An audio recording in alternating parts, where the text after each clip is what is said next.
Hey friends, this episode of the Fellow on Call is not meant to be used for medical advice and is intended for educational purposes only. Patient information has been modified to ensure privacy. The views expressed in this episode do not necessarily reflect the views of our employers. Enjoy!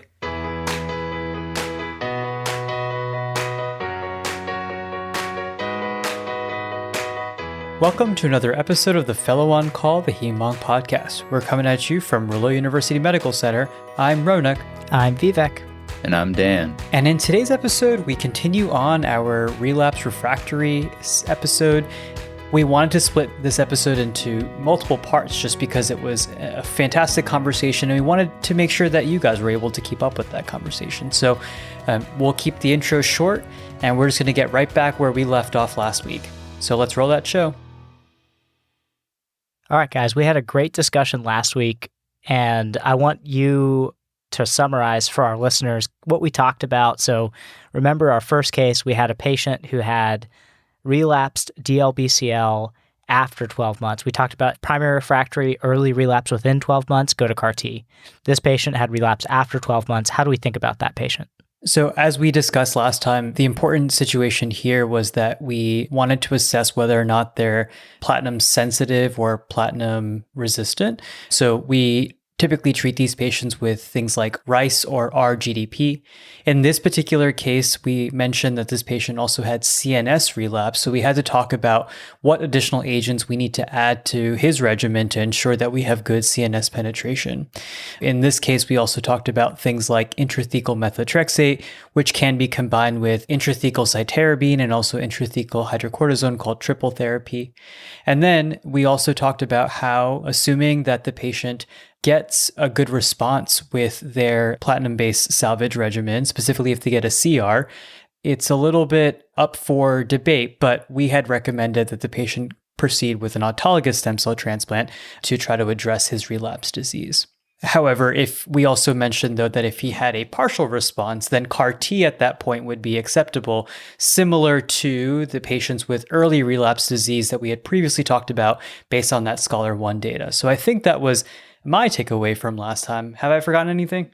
No, that's perfect. And just for everybody to remember, just to recap, if you have parenchymal involvement of your lymphoma, think about things like IV high-dose methotrexate, cytarabine, thiotepa, and rituximab. And that's your matrix regimen that you'll hear a lot of people talk about over and over again. We're referencing all of this in our show notes. For leptomeningeal involvement, we think about intrathecal therapy.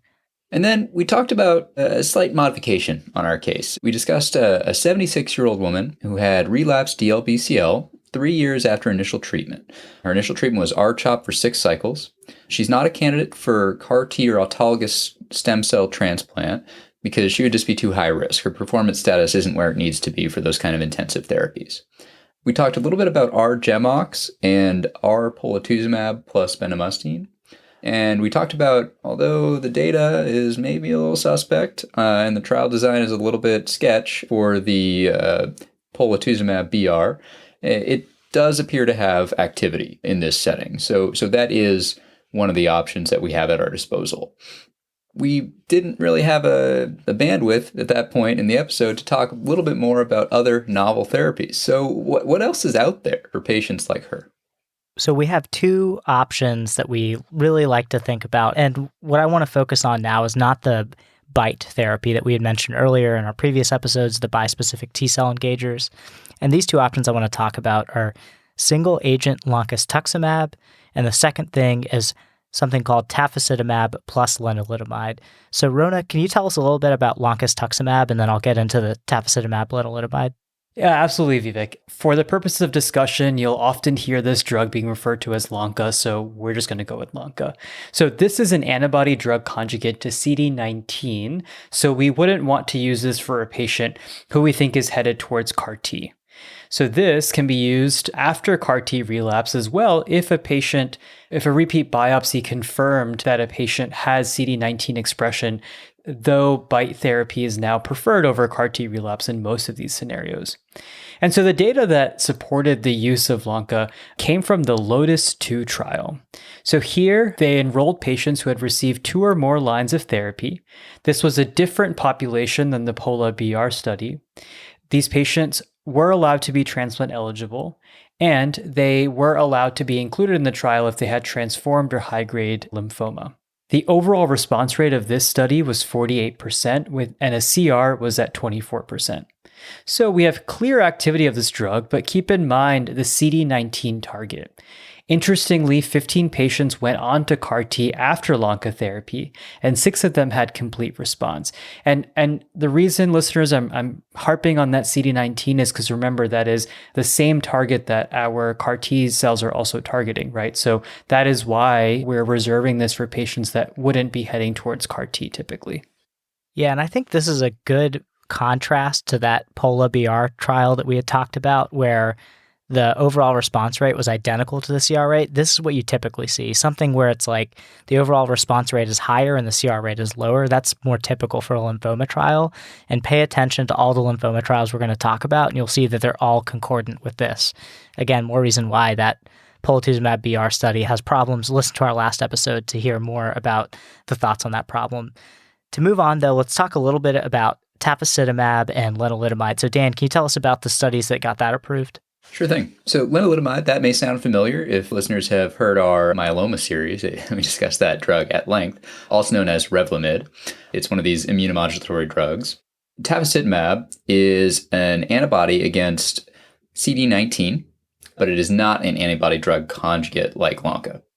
It does seem to have some degree of antibody-dependent cytotoxicity and antibody-dependent phagocytosis, so both direct and cellular-mediated toxicity, but that's what you need to know about tafasitamab. And it seems that the Revlimid plays a role by enhancing NK cell function and improving some of that antibody-dependent cytotoxicity effect that tafasitamab seems to have.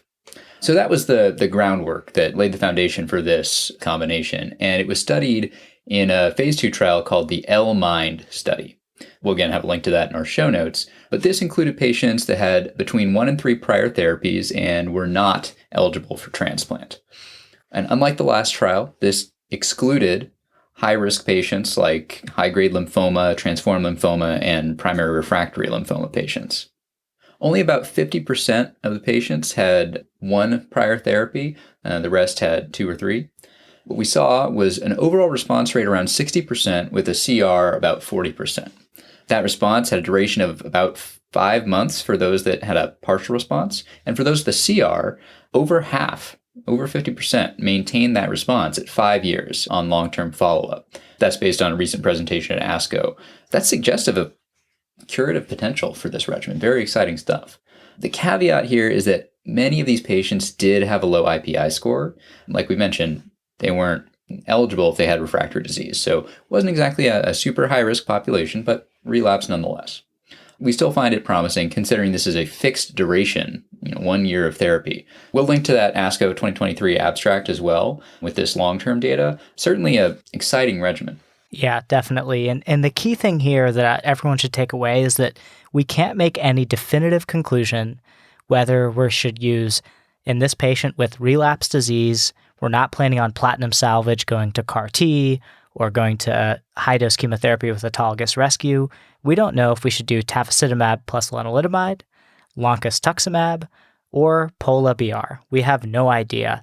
And all of these are options in these patients. So I'll give you a sense of how you can think about this. I would say that tafasitamab plus lenalidomide data has shown the longest durable responses, with the limitation that you had a much more favorable patient population. So this might be a good option for a later relapse in an older patient not fit for CAR T. Maybe you say, hey, that tafasitamab lenalidomide, that's durable responses in some patients. Let's go with that approach. When you think about when should I use loncastuximab, again, if you're heading to CAR T, we wouldn't want to do CD19-directed therapy. We have limited data, and it's not worth the risk. But we do know this was tested in a heavily pretreated, high-risk patient population that wasn't included in the trials for tafasitamab plus lenalidomide or the POLA-BR trial, and it showed good activity. So this would be reasonable for a person who had post-CAR T relapse, or potentially those with more aggressive disease, and they may not be necessarily a CAR T candidate right now for whatever reason, but they may still need a good response. You could think about something like loncastuximab. It has a good punch for those really aggressive refractory lymphomas that we know of. When we think about POLA-BR, I told you all of the limitations and issues I have with that trial in the last episode, but it's a good option for a bridge. I think this is where we should think about the use of polatuzumab. This gets complicated now that we have polatuzumab at the upfront setting. Is this still going to work when you're now relapsed several years later? We don't know the answer to that at all. But right now, it's reasonable to think about doing something like a polatuzumab plus rituximab plus minus bendamustine as a bridge to something like CAR-T, or maybe even a bridge to something like a BiTE therapy if you needed to do something right now while waiting for approval. This is a good option. And don't forget, we talked about this last week, our GemOx is pretty well tolerated. It's every 2-week regimen. You can give it for about 4 to 8 cycles. And this is another perfect option as a bridge to something like CAR-T or BiTE therapy if needed. So that's how I'd think about each one of those therapies. That's awesome and a great review. And so again, let's say for the purposes of conversation, our patient gets started on tafasitamab and lenalidomide, given that she had a relatively low burden of disease. And let's say she tolerated the therapy well and has remained in CR for 2 years. So we talked about a lot of different agents today, but maybe we finish out the discussion with BiTE therapy that we've alluded to, we've previously discussed, but now talking a little bit about it in context. And let's say that we have a patient who had primary refractory DLBCL, proceeded to CAR-T with axi-cel based on overall survival data shown in the ZUMA-7 trial, and was doing well. And then unfortunately, 9 months after she got CAR-T, she had a relapse. So where would we go from here? So this is where BiTE therapy really plays a role right now in 2023, and this may change. It may be pushed up into earlier lines of therapy.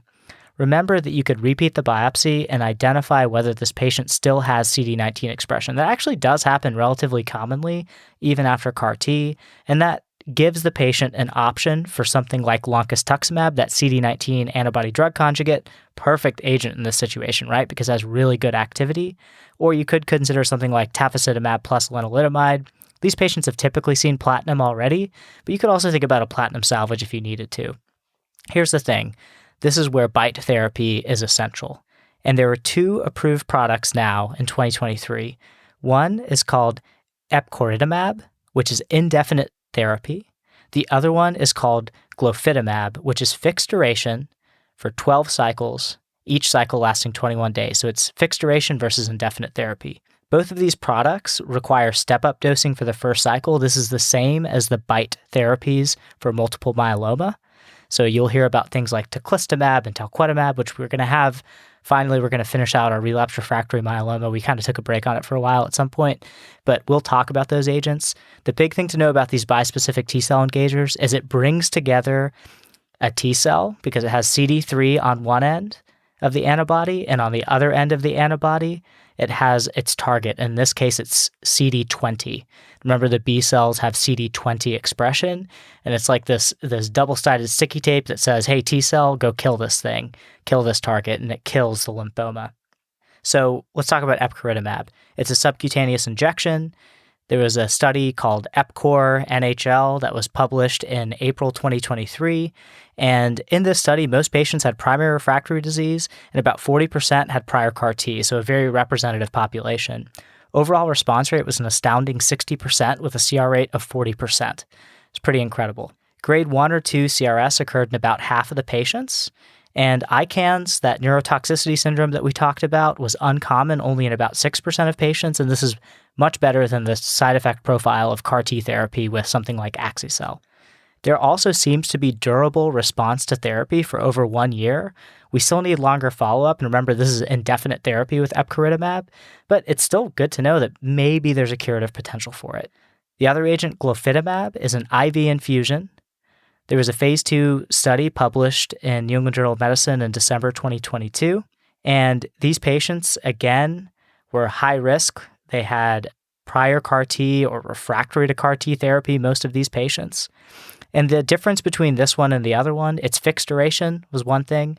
The other interesting thing is they gave a pre-treatment dose of obinutuzumab, which is a cousin to rituximab that works a little bit differently, and it helped. The idea was it could help mitigate the cytokine release syndrome that you can get when all of these T cells are blasting away and killing all the lymphoma cells and releasing all their cytokines.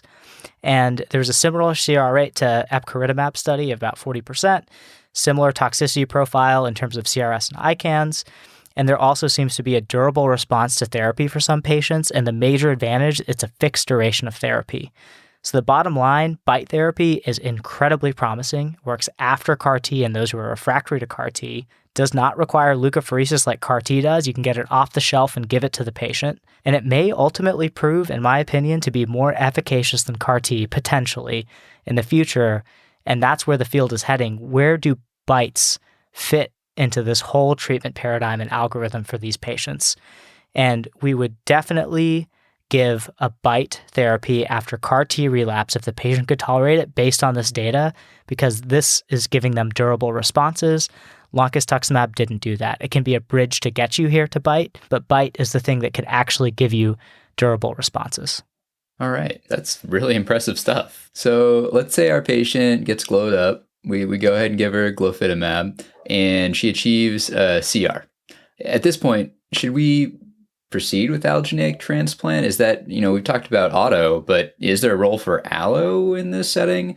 How does that type of therapy fit into the landscape with DLBCL? When you think about allogeneic transplant, remember that autologous transplant was just rescuing the patient's bone marrow because we gave them such high doses of chemotherapy. We actually haven't really talked about allo transplant in our podcast at this point, I don't think. And allo transplant is where you get somebody else's stem cells, and those stem cells is called your graft, and you're going to have a graft versus lymphoma effect. So your graft is going to attack the lymphoma. That is an indication for getting an allogeneic transplant. We don't like to do this because of the long-term toxicity, GVHD, mortality, all these things that can happen as long-term sequela of giving an allo transplant. But right now, we still think this is the only curative option for those who relapse after CAR T therapy. It used to be, if you relapse after auto, we didn't have CAR T, so they went to allogeneic transplant. Before BiTE therapy, it was, if they relapse after CAR T, take them to allogeneic transplant. Just get them to allogeneic transplant to get this graft versus lymphoma effect. Right now, we don't know. Can BiTE therapies alone provide a durable response and cure? But for now, you should always refer these patients to get an evaluation for allogeneic transplant and have that discussion with the transplant team on the risks and benefits of giving the transplant. But right now, it still could be the only curative therapy for these patients. So I think what I'm hearing is that there's still a lot of opportunity for the treatment paradigm to continue to change, and a lot of exciting things that are likely going to be on the horizon in the next few years. So that's the really exciting thing about the kind of work that we get to do. These things are always changing. And, I think every time we finish another series, what we talked about in our very first series about how, we try new drugs in these later lines, and then the goal is just to push these effective therapies earlier and earlier to try to find more effective ways to treat our patients. And I think this is a perfect example of how we're doing that. So, this was great. I thought this was a fantastic series.